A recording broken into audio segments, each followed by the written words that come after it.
This is June. And this is Annie. Welcome to June and Annie's TV. Hello guys, welcome again to my channel. So ang ituturo ko po sa inyo ngayon ay kung paano tayo mag-withdraw from Coins.ph going to our GCash directly. Since marami tayong mga cryptocurrency or crypto token, mag-withdraw tayo gamit ang ating Coins.ph going to our GCash. Huwag na natin patagalin pa. Let's start our tutorial. Ayun, buksan natin ang aking Coins.ph wallet. So as you can see, meron akong balance na 12,760. Galing po yan sa YGG community.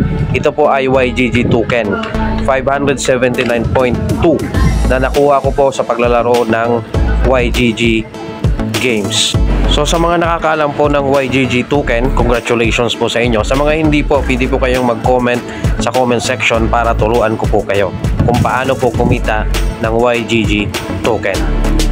And ayan, so ang first thing na gagawin natin is isi-sell natin yung ating YGG token.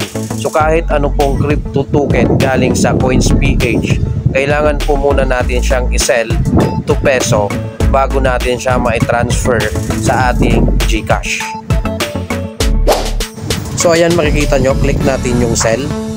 Then after that, i-click natin yung may BTC. So pipiliin natin yung YGG. So YGG yung token natin. Then ilagay natin sa max or kung ilan po yung ating i-withdraw na crypto token. So ayan po, makikita nyo yung sa akin na convert na siya to peso. 12,492. So next step po na gagawin natin ay ita-transfer na natin yung ating balance sa ating Coins.ph going sa ating GCash. And ayan, i-click natin yung cash out. So mapupunta tayo dyan sa mga pagpipilian kung ano yung gagamitin natin. So yan, Instant Pay, GCash. So meron po siyang gas fee na 10 pesos. So hindi naman siya kalakihan. And after po natin ma-review yung ating cash out sa ating GCash, yung ating name and number, so i-confirm lang po natin yan para ma-cash out natin yung ating balance going to GCash. So magpapadala po yan ng verification code sa ating GCash number. Then nilalagay natin yung ating verification code number and papasok na yan sa ating GCash account in less than 5 minutes.